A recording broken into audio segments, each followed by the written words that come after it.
This is Study in Scarlet, Part 1, Chapter 5. Our advertisement brings a visitor. Our morning's exertions had been too much for my weak health, and I was tired out in the afternoon. After Holmes' departure for the concert, I lay down upon the sofa and endeavored to get a couple of hours' sleep. It was a useless attempt. My mind had been too much excited by all that had occurred, and the strangest fancies and surmises crowded into it. Every time that I closed my eyes, I saw before me the distorted baboon-like countenance of the murdered man.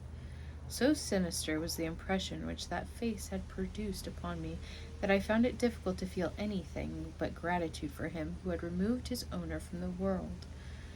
If ever human features bespoke vice of the most malignant type, they were certainly those of Enoch J. Drubler of Cleveland. Still, I recognized that justice must be done, and that the depravity of the victim was no condonement in the eyes of the law.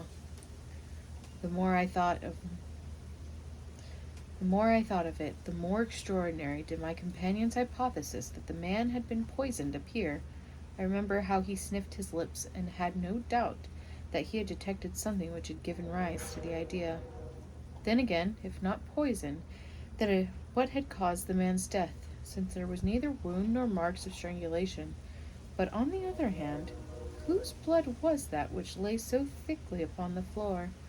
There were no signs of a struggle, nor had the victim any weapon which he might have wounded an antagonist.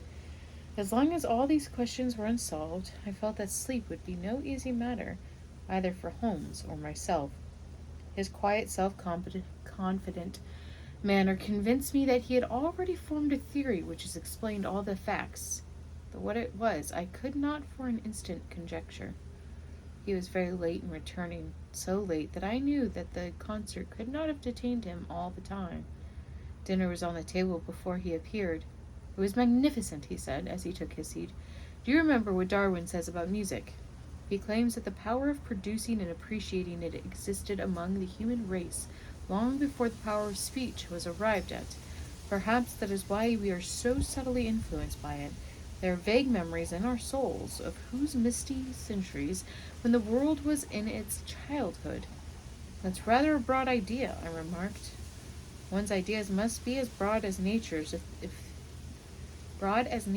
they are to interpret nature," he answered.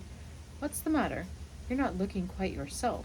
This Brixton Road affair has upset you." "To tell the truth, it has," I said.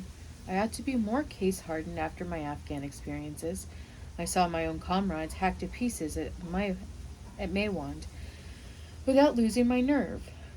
I can understand there is a mystery about this which stimulates the imagination. Where there is no imagination, there is no horror. Have you ever seen the evening paper?" "No." "It gives a fairly good account of the affair. It does not mention the fact that when the man was raised up, the woman's wedding ring fell upon the floor. It is just as well it does not." "Why?" "Look at the advertisement," he answered. "It had one sent to every paper this morning immediately after the affair." He threw the paper across to me, and I glanced at the place indicated. It was the first announcement in the "Found" column in Brixton Road this morning. It ran: "A plain gold wedding ring found in the roadway between the White Hart Tavern and Holland Grove. Apply Dr. Watson, 221 B, Baker Street, between 8 and 9 this evening." "Excuse my using your name," he said. "If I used my own, some of these dunderheads would recognize it, and I want to meddle in the affair. "That is all right," I answered. "But supposing anyone applies, I have no ring." "Oh, yes, you have," said he, handing me one. "This will do very well. It is almost a facsimile. And who do you expect will answer this advertisement?" "Why, the man in the brown coat, our florid friend with the square toes. If he does not come himself, he will send an accomplice." "Would he not consider it as too dangerous?" "Not at all. My view of the case is correct, and I have every reason to believe that it is. This man would rather risk anything than lose the ring. According to my notion, he dropped it while stooping over Drebber's body, and did not miss it at the time. After leaving the house, he discovered his loss and hurried back, but found the police already in possession, owing to his own folly in leaving the candle burning. He had to pretend to be drunk in order to allay the suspicion which might have been aroused by his appearance at the gate. Now put yourself in that man's place. On thinking the matter over, it must have occurred to him that it was possible that he had lost the ring in the road after leaving the house. What would he do then? He would eagerly look out for the evening papers in hope of seeing it among the articles found. His eyes, of course, would light upon this. He would be overjoyed. Why should he fear a trap? There would be no reason in his eyes why the finding of the ring should be connected with the murder. He would come. He will come. You shall see him within an hour. And then, I asked, oh, you can leave me to deal with him then. Have you any arms? I have my old service revolver and a few cartridges. You had better clean it and load it. He will be a desperate man, and though I shall take him unawares, it is as well to be ready for anything. I went to my bedroom and followed his advice. When I returned with the pistol, the table had been cleared, and Holmes was engaged in his favorite occupation of scraping upon his violin. The plot thickens, he said as I entered. I have just had an answer to my American telegram. My view of the case is the correct one. And that is, I asked eagerly. My fiddle would be better for new strings, he remarked. Put your pistol in your pocket. When the fellow comes, speak to him in an ordinary way. Leave the rest to me. Don't frighten him by looking at him too hard. It is 8 o'clock now, I said, glancing at my watch. Yes, he'll probably be here in a few minutes. Open the door slightly. That will do. Now put the key on the inside. Thank you. This is a queer old book I picked up at a stall yesterday. De Jour Intelligence, published in Latin at Liege in the Lowlands in 1642.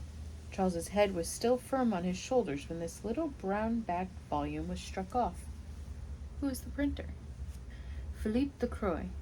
Whoever he may have been, on the flyleaf in very faded ink is written Ex Libris Guglielmi White. I wonder who William White was. Some pragmatical 17th century lawyer, I suppose. His writing has a legal twist about it. Here comes our man, I think. As he spoke, there was a sharp ring at the bell. Sherlock Holmes rose softly and moved his chair in the direction of the door. We heard the servant pass along the hall and the sharp click of the latch as she opened it. Does Dr. Watson live here? Asked a clear but rather harsh voice. We could not hear the servant's reply, but the door closed, and someone began to ascend the stairs. The footfall was an uncertain and shuffling one. A look of surprise passed over the face of my companion as he listened to it. He came slowly along the passage. There was a feeble tap at the door. "Come in," I cried.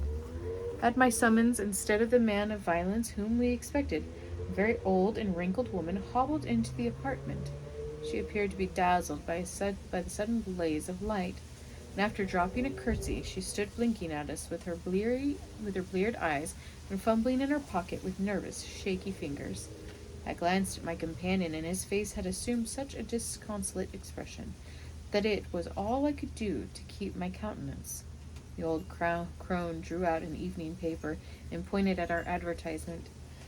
"It's this that has brought me, good gentlemen," she said, dropping another curtsy. "A gold wedding ring in the Brixton Road. It belongs to my girl Sally, as was married only this time 12 month, which her husband is steward aboard a Union boat, and what he'd say if he comes home and found her without her ring is more than I can think, he being short enough at the best of times, but more especially when he has the drink. If it please you, she went to the circus last night along with—" "Is that her ring?" I asked. "The Lord be thanked," cried the old woman. "Sally will be a glad woman this night. That's the ring." "What may your address be?" I inquired, taking up a pencil. 13 Duncan Street, Houndsditch, a weary way from here." "The Brixton Road does not lie between any circus and Houndsditch," said Sherlock Holmes sharply. The old woman faced round, looked keenly at him from her little red-rimmed eyes. "The gentleman asked me for my address," she said. "Sally lives in lodgings at 3 Mayfield Place, Peckham." "And your name is?"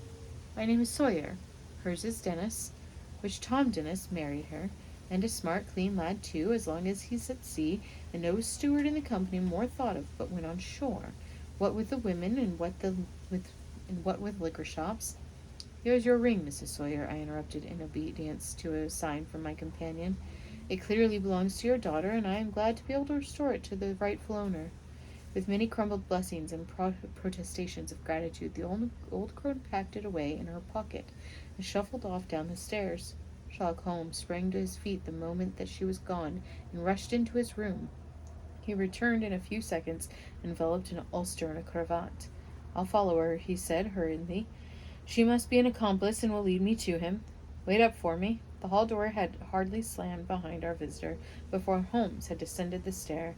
Looking through the window, I could see her walking feebly along by the other side, while her pursuer dodged her some little distance behind. Either his whole theory is incorrect, I thought to myself, or else he would be led now to the heart of the mystery. There was no need for him to ask me to wait up for him, for I felt that sleep was impossible until I heard the result of his adventure. It was close upon 9 when he set out. I had no idea how long he might be, but I sat stolidly, puffing at my pipe and skipping over the pages of Henry Murger's Vie de Bohème. 10 o'clock passed, and I heard the footsteps of the maid as they pattered off to bed.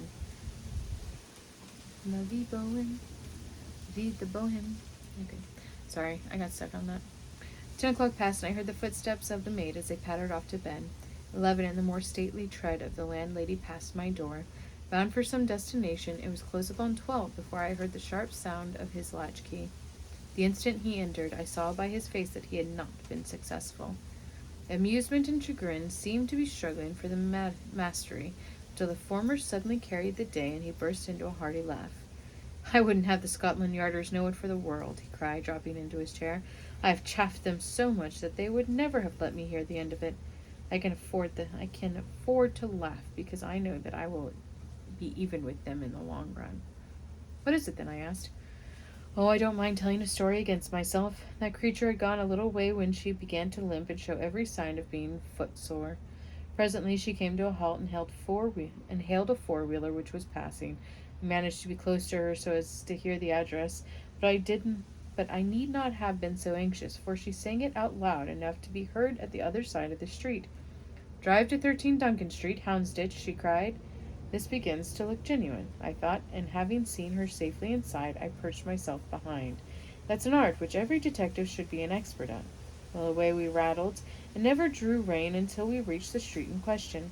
I hopped off before we came to the door and strolled down the street in an easy, lounging way.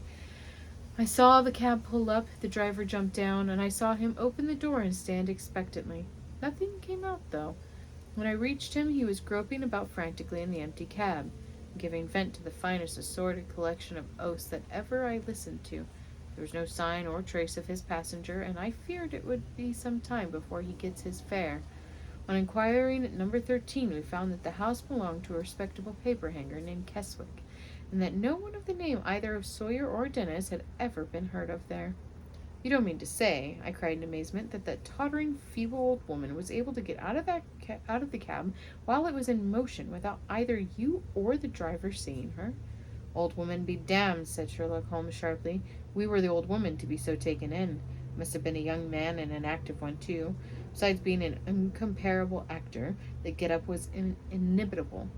He saw that he was followed, no doubt, and used this means of giving me the slip. It shows that the man we are after is not as lonely as I imagined he was, but has friends who are ready to risk something for him. Now, doctor, you are looking done up. Take my advice, and in turn—" I was secretly feeling very weary, so I obeyed his injunction. I left Holmes seated in front of the smoldering fire, and long into the watches of the night I heard the low, melancholy wailings of his violin. I knew that he was still pondering over the strange problem which he had set himself to unravel. Okay, I think I'm going to read chapter 6 and 7 tomorrow and upload them. That was a short chapter. Got through it pretty fast. Thank you for watching, if you are watching. Bye.